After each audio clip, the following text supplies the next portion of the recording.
It began with a blip, a single flicker on a Soviet radar screen at a coastal air defense station near Sevastopol, just past midnight, local time. At first, the operators assumed it was a false return weather, perhaps, or electronic clutter off the Black Sea. But the signature didn't fade. It moved smoothly at 920 kilometers per hour heading due north. Then it did something no ordinary aircraft should have been able to do. It climbed, banked into a wide curve, then dove at Mach 1 into contested airspace. Within 3 minutes, Soviet SAM batteries locked on, orders flew, protocols kicked in, and one by one, the missiles launched. An SA-6 Gainful screamed off its rail, then another. From the west, a fixed-sight SA-5 Gammon tracked the bogey, fired 2 salvos, and held lock. A total of 8 missiles, each armed with high-explosive warheads, each guided by what the USSR considered the most formidable radar network in the world. The outcome should have been a certainty. It wasn't. Because what the Soviet radars failed to register, what the tracking systems missed, what the warhead sensors miscalculated, was that the target didn't fall. It didn't even flinch. The object, now identified as a U.S. high-altitude drone, evaded every single missile, turned 180 degrees, and exited Soviet airspace without a scratch. No detonation, no debris, just data streaming back to a satellite, beaming into Langley, showing the world that the air defense network designed to protect the USSR from apocalypse had just been defeated by a machine with no pilot. Inside the Soviet air defense forces, chaos reigned. Had it been a test A decoy, a glitch in the targeting software? Or was it something worse? A new class of warfare the Americans had unleashed without warning. One senior Soviet general reportedly slammed his headset against the console and barked to his superior. If 8 of our missiles can't hit one American drone, what do we shoot next? Ghosts in that moment. The entire doctrine of Soviet air superiority didn't just falter, it shattered. For decades, Soviet air defense strategy operated on a simple logic: what could be seen could be destroyed. It was a doctrine born of numbers, radar coverage, and layered missile zones meticulously planned, charted on walls, reinforced by theory and test. But that logic carried assumptions that had never truly been tested against what had just violated their skies. At the top of the Soviet air defense pyramid sat the belief that drones, or unmanned aerial vehicles, were tactical nuisances at best, used by Americans in Vietnam for battlefield photography or strike assessment. Drones were considered primitive, expendable, and easily neutralized by even second-tier Soviet SAMs. High Command didn't view them as threats, they viewed them as target practice. This belief shaped every level of Soviet planning. Missile crews were trained to prioritize manned aircraft. Pilots were taught that drones couldn't perform high-G maneuvers. Radar operators dismissed low-signature targets as noise. To the vast machinery of Soviet military thinking, a drone wasn't something that survived, it was something that existed only to be shot down. So when the incoming object appeared and performed with speed, agility, and apparent autonomy, it wasn't just unexpected, it was impossible. Internal reports from the Odessa and Crimea sectors recounted confusion among operators. Radar crews hesitated. Lock-on signals flickered and vanished. Target signatures faded mid-flight. SAM crews launched anyway, desperate to restore order to an equation that no longer balanced. It didn't work. The missiles did their job, the targeting systems did their job, and yet the kill never came. Instead, they watched helplessly as the blip cut through 3 defensive sectors, danced through electronic interference, and left the same way it had arrived, untouched. The first theory blamed human error. Maybe a radar calibration was off, maybe the missile batteries had fired too late, or the telemetry data had failed to sync. But within hours, those theories collapsed. The missile logs were clean. The radar logs confirmed successful lock-ons, however brief. The visual sighting from a MiG-25 interceptor pilot in the region confirmed it wasn't a ghost. It was a real object. And worse, it had made a mockery of Soviet airspace. From the war rooms in Moscow to the forward operating radar stations along the Black Sea. A cold realization crept in. This wasn't an accident. It was a message, and they had no idea how to answer it. In Soviet military thinking, air defense wasn't a layer, it was a wall. From the moment American bombers first crossed into Korea in the 1950s, the USSR poured billions into designing a defensive architecture that could repel anything with wings. That doctrine reached its peak in the 1980s, overlapping radar fields, mobile SAM units, fixed missile sites with deep redundancy, and automated engagement systems. Every zone of Soviet territory was mapped, from the Arctic to the Caucasus, and every zone had a solution. The SA-2, SA-3, and SA-5 systems protected the skies at high altitudes. The newer SA-6 and SA-8 systems filled the low and mid-altitude gaps. And at the core of it all stood the central assumption anything airborne could be tracked, locked, and destroyed. But that doctrine was built for a specific kind of enemy. Large formations, heavy bombers, fast, high-flying fighters. Stealth was still theory. Artificial intelligence was science fiction, and drones were toys used to confuse, not to conquer. What Soviet planners didn't anticipate was a craft that didn't obey those rules, a drone with a tiny radar cross-section, no pilot to black out under G-force, and no radio chatter to intercept. One that made decisions mid-flight using onboard logic, not pre-programmed instructions. One that could pull evasive maneuvers faster than a human, dive into radar shadows, and execute jamming patterns unknown to Soviet spectrum libraries. This was the drone that entered their airspace.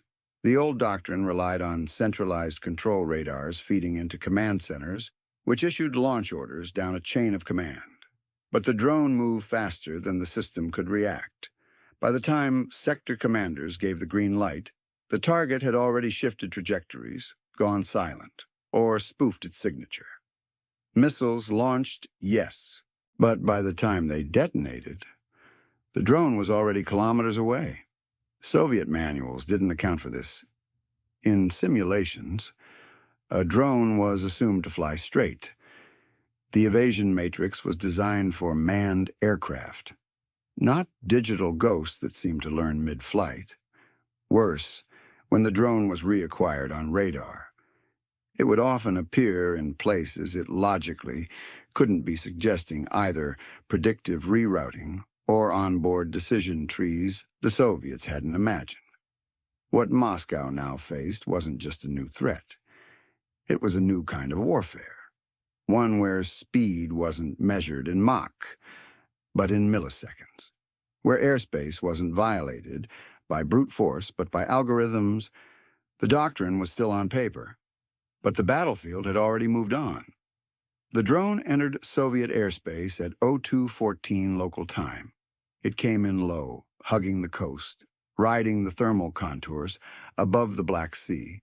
Its altitude varied, dipping as low as 500 meters, and then climbing to 15,000 in under 60 seconds. No manned aircraft could have sustained that acceleration without turning the pilot to pulp. The radar station at Balaclava picked it up first.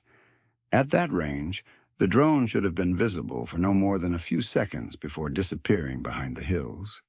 Instead, it stayed looping, darting, and executing what analysts would later call evasive cycling.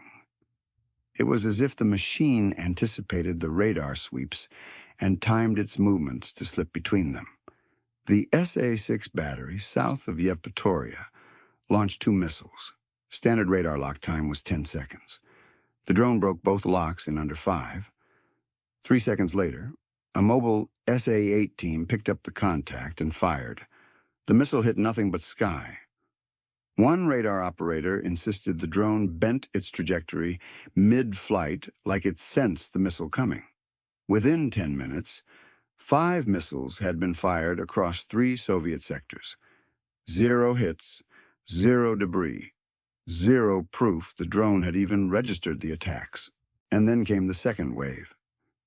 At 02:27, the drone climbed again deliberately, this time into high-altitude kill zones where the long-range SA-5 Gammon batteries ruled.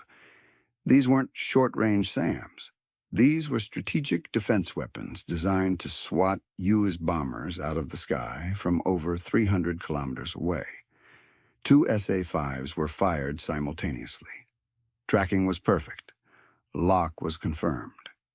Detonation occurred at altitude. And still, nothing. The radar teams watched in disbelief as the object's signature briefly blinked, then resumed unharmed. Unbroken and turning west, it was heading home. No recovery operation was launched. No wreckage was found. There were no intercepted ejections, no downed craft, no distress signals. Only one thing remained: the telemetry logs. And those logs, captured via passive surveillance, painted a terrifying picture.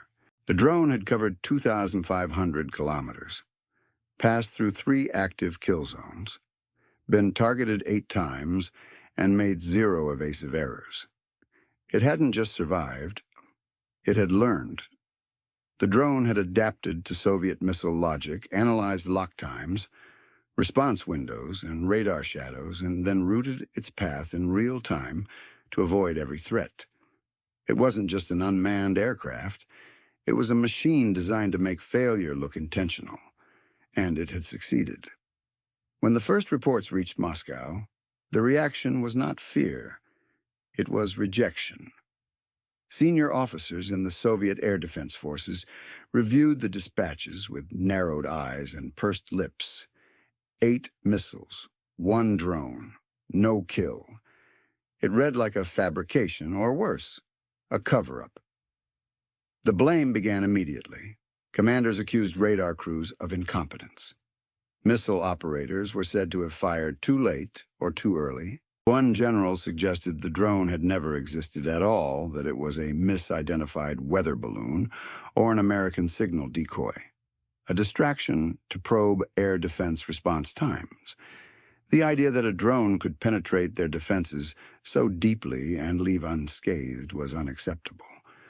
To accept it would be to admit that the billions invested in their anti-aircraft infrastructure had been bypassed by a pilotless sliver of composite materials. By sunrise, the Air Defense Committee had convened a closed emergency review. Missile telemetry was analyzed. Radar tapes were played back.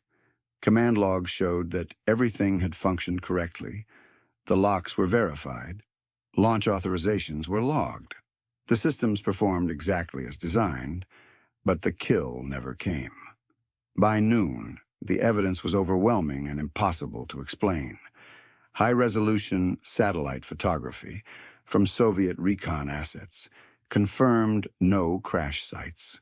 Ground-based acoustic arrays picked up the sonic boom of the drone's exit over Romanian airspace and intercepted American communications, though encrypted, suggested success, not a loss. Still, the official reaction remained firm operator error, malfunction, possibly a fluke. Unofficially, officers were panicking. If the Americans could launch a drone that could outfly and outthink Soviet missiles, what would stop them from sending dozens or hundreds? And if these drones weren't reconnaissance tools but delivery systems, that question lingered in every corridor. In frustration, the head of the Missile Systems Division at the Central Design Bureau reportedly slammed his fist on the table and muttered, "We built a sword, and they sent smoke." It wasn't just that the drone had survived, it was that no one in the Soviet system could understand how, and that meant there was no defense, because in the Soviet way of thinking, if something couldn't be predicted, it couldn't be controlled. And if it couldn't be controlled, it couldn't be trusted. This drone had just proven the USSR could no longer trust its own sky. Desperate for an explanation that preserved their doctrine, Soviet intelligence latched onto a narrative that made the most sense within their existing worldview. The drone was a decoy. Not a breakthrough, not a revolution, but a clever distraction. They argued the Americans had sent a sacrificial drone to measure Soviet response patterns, missile timing, radar frequencies, lock-on durations, a feint to trigger the bear's claws. The drone wasn't meant to survive. It was meant to gather intelligence before it died, and its survival, a fluke. Nothing more. The theory gained traction inside the GRU and KGB analysis bureaus. Intercepted NATO chatter referenced an ELINT probe electronic intelligence. Declassified Western documents years later would confirm that drones were often used to sniff Soviet air defense coverage. So, the thinking went, this was just another data-gathering flight that got lucky. It made sense. Until the post-flight analysis arrived. Telemetry collected from passive listening stations, especially one in Kalmykia that had been eavesdropping on UHF bands, revealed that the drone had not just survived. It had changed course multiple times after each missile launch. Each correction was not random, it was calculated. It meant the drone was watching the missile paths in real time, recalculating its route to avoid impact. No decoy could do that. No pre-programmed drone could adapt that quickly, or respond with such precision unless it had access to advanced onboard sensors, countermeasure logic, and a level of autonomy that Soviet engineers believed didn't exist outside theoretical labs. In other words, this wasn't just a passive observer. It was a learning system. A Soviet missile engineer reviewing the data later called it the first machine we ever saw that understood it was being hunted. That statement alone torpedoed the decoy theory, but still, Soviet leadership clung to it publicly. Internally, however, orders were issued to begin assessing how far behind they had fallen. SAM developers were told to accelerate ECM resistance packages. Radar systems were quietly tested against mock drone profiles. Intercept procedures were rewritten to allow for simultaneous multi-vector launches, a desperate attempt to corner targets that might never fly the same path twice. The drone may have been dismissed as a test, but the panic that followed was very real, because the deeper they dug, the more undeniable the conclusion became. This wasn't a probe. It was a preview. When the decoy narrative began to crack, Soviet intelligence pivoted. If this drone wasn't just a disposable probe, then perhaps it wasn't a drone at all. Enter the second wrong theory that the craft was a stealth aircraft masquerading as a drone, a manned black project jet from the Americans, designed to spoof radar signatures and evade detection while testing Soviet reaction times. This theory was more palatable to the Soviet command. A stealth plane made sense. It explained the drone's low radar cross-section, its ability to jam or avoid lock-ons, and its uncanny maneuverability. Perhaps it wasn't unmanned at all. Perhaps a pilot had flown it manually, using next-gen ECM gear unknown to Soviet defenses. This view gained support when analysts reviewed the radar data. The object's RCS radar cross-section was so small it resembled that of a metallic bird more than an aircraft. Only a stealth platform could present such a limited signature and maintain control at that altitude and speed. But then the theory collapsed under the weight of a single photograph. Captured by a long-range Soviet infrared imaging satellite, the thermal signature of the craft in flight showed no cockpit, no canopy, and most damning, no life support systems. There was no heat plume consistent with a human pilot, no oxygen recirculation, no cabin pressurization.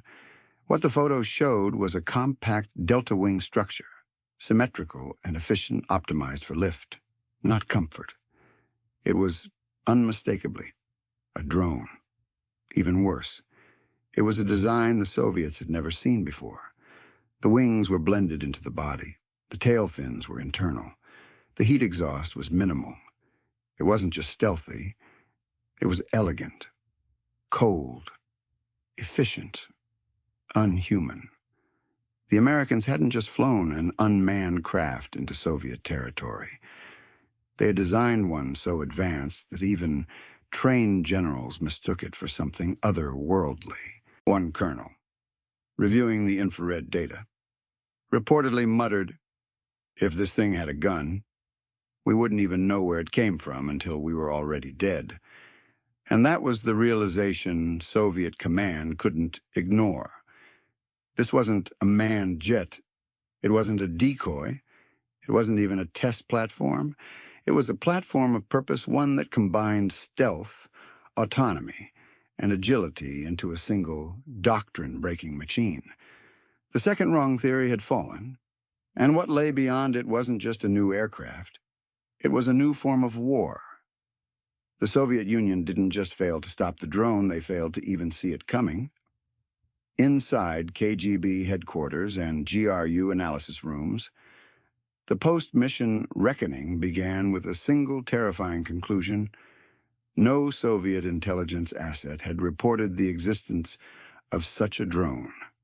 Not one informant, not one spy satellite pass, not one intercepted American transmission hinted at the creation of a craft that could survive a layered missile network. The last known data the USSR had on American drone development pointed to Vietnam-era models like the Ryan Firebee Slow, predictable, and shot down by the dozens. These were unstealthy, pre-programmed scouts with short flight endurance and no evasive capabilities. And now, this. A drone that flew faster than a MiG-21 dodged missiles like a fighter jet and slipped through SAM kill boxes like vapor. How had this happened? GRU analysts combed every available channel, SIGINT intercepts, diplomatic cables, Western defense journals. The only hints were obscure references to U.S. Project Tagboard and the D-21 drone. Both thought to have been retired, but the signatures didn't match. This drone was smaller, quieter, and more adaptable. The Americans had either restarted a dead program or leapfrogged decades ahead, and Moscow hadn't noticed. It was one of the worst intelligence gaps since the appearance of the U-2 spy plane, within days. A classified report landed on the desk of the defense minister. Its summary U.S. unmanned aerial platforms have reached a stage of survivability that exceeds current Soviet engagement capabilities. The implications were staggering.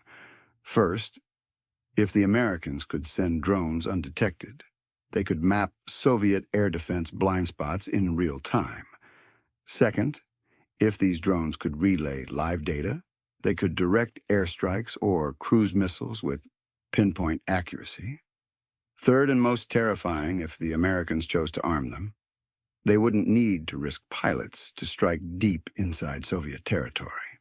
For a regime obsessed with control, this was a nightmare.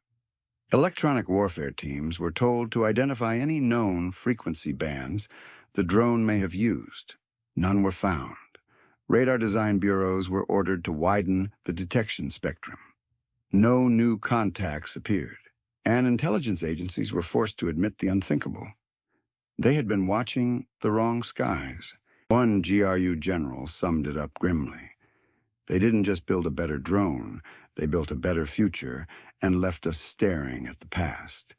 The failure wasn't just technical, it was strategic, ideological, doctrinal, and by the time the Soviets realized what they had missed, the drone was already gone. The drone that pierced Soviet airspace wasn't a one-off miracle or a lucky outlier.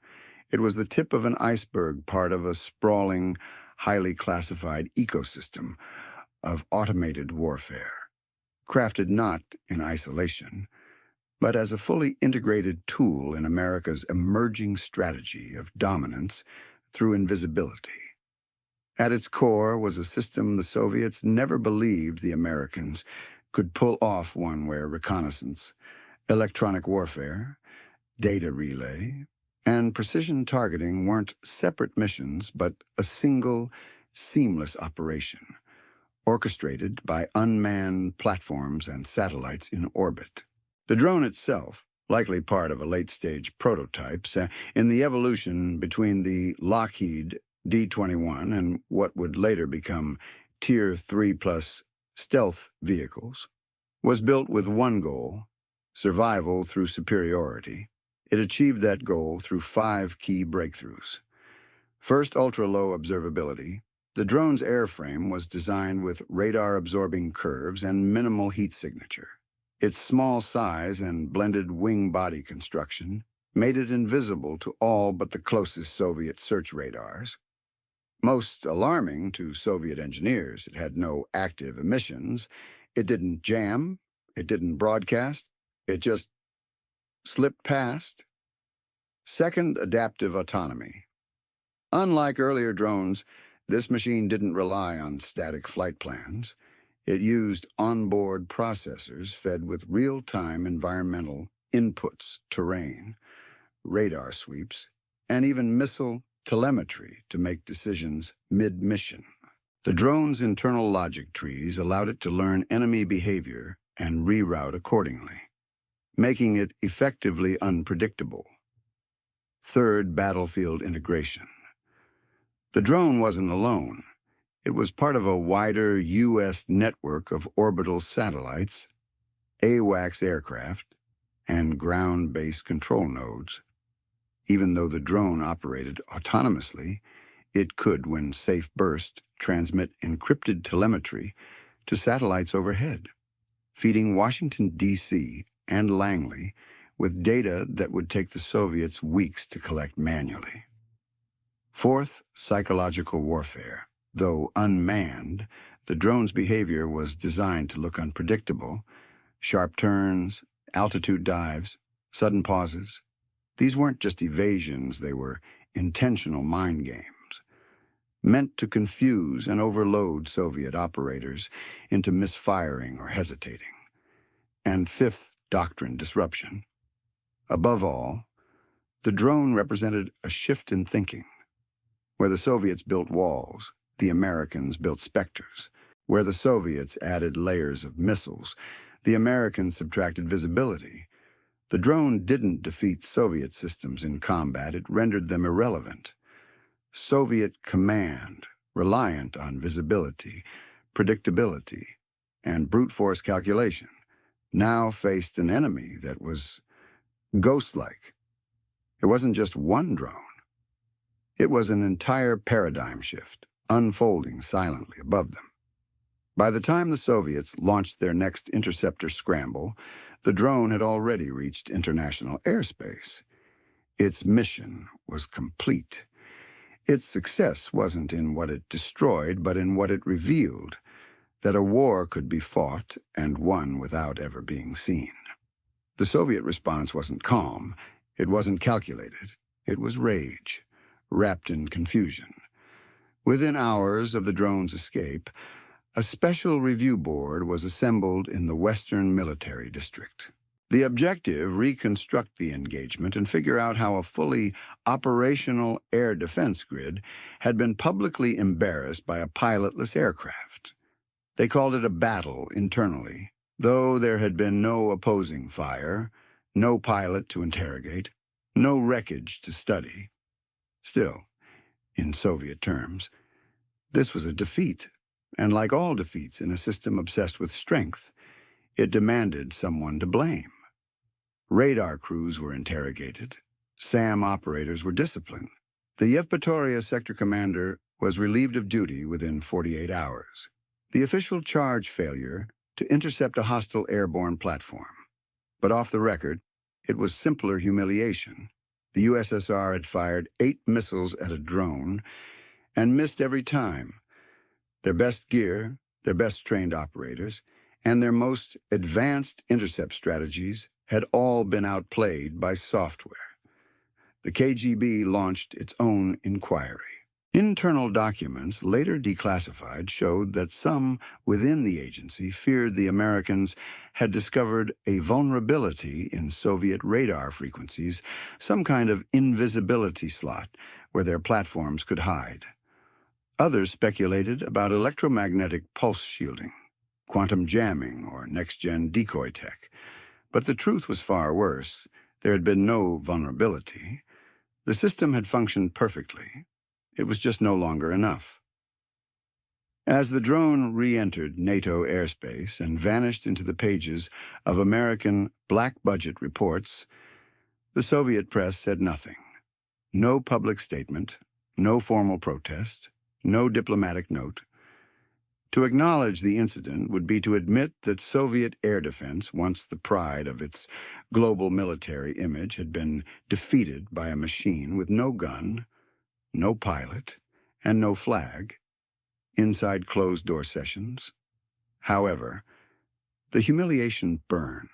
One general reportedly asked, "If we cannot hit a drone, what hope do we have against a swarm?" That question struck at the core of Soviet defense planning.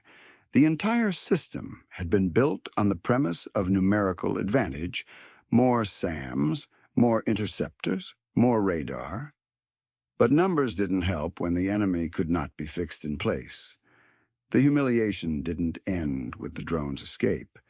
It echoed into planning rooms, budget meetings, and classified reviews for months. From now on, every time Soviet forces saw a blip they couldn't lock, they wouldn't just question the radar, they'd question everything. The Soviet Union didn't lose a war that night, but it lost something more fragile, the illusion of control. For decades, the backbone of Soviet strategic doctrine had been the belief that with enough systems, enough missiles, and enough layers of defense, the homeland could be rendered impervious. It was a doctrine rooted in arithmetic coverage, redundancy, saturation. The drone didn't just penetrate that defense. It made the entire model feel obsolete, strategically. The implications were vast. The USSR now had to account for an American system that could deliver eyes and potentially weapons into sovereign airspace without warning. It could map Soviet installations in real time. It could exploit blind spots the Soviets didn't even know they had. And perhaps most critically, it could do all this without risking a single pilot. That shifted the cost equation permanently. Every future engagement would now be haunted by the question, is this the real attack, or just the drone resources were reallocated? Research was scrambled. New counter-stealth programs were approved, but under a cloud of desperation. Because deep down, Soviet engineers and strategists knew they were reacting. The Americans had already moved on, but it wasn't just a strategic failure. It was an ideological one. The Soviet military machine prided itself on hardware supremacy tanks, planes, missiles, visibility and might. But the drone was invisible. Its weapon was silence. Its victory was survival. And that was something the Soviet system couldn't process. In the West, innovation meant iteration. Failure was tolerated if it led to a breakthrough. In the USSR, failure meant exposure, and exposure meant punishment. So when the drone won, No lessons could be publicly drawn. No doctrine could be updated. No victory could be admitted. The system had no place for ghosts. And the drone was a ghost, a technological phantom that slipped in, slipped out, and left the most fortified airspace on Earth, looking like a child's drawing of a fortress, built not to resist the future, but to protect the past. The USSR still had missiles, still had men, still had steel, but now, for the first time, it didn't have answers. Decades later, after the fall of the Soviet Union, the archives began to open.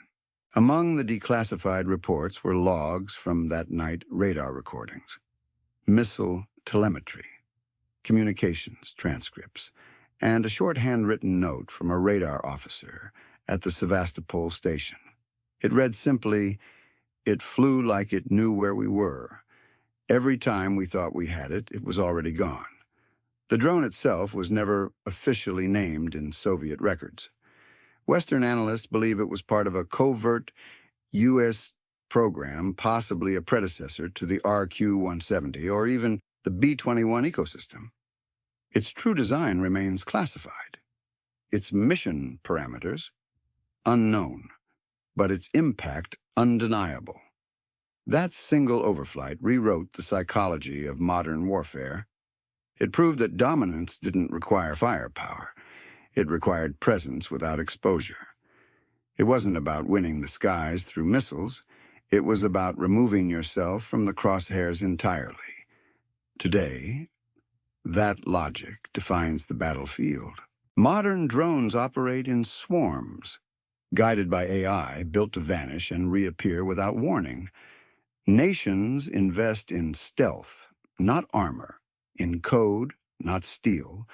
But it all began with missions like this, when one drone, flying alone, taught an empire that numbers didn't matter if your target couldn't be found. In museums across the former Soviet Union, you can still find fragments of the SAMs fired that night, battered, scorched, preserved behind glass. But there's no wreckage of the drone. There never was. Just a trail in the sky, a gap in the doctrine, and a silence that no missile could fill. It wasn't an attack. It wasn't a battle. It was a revelation.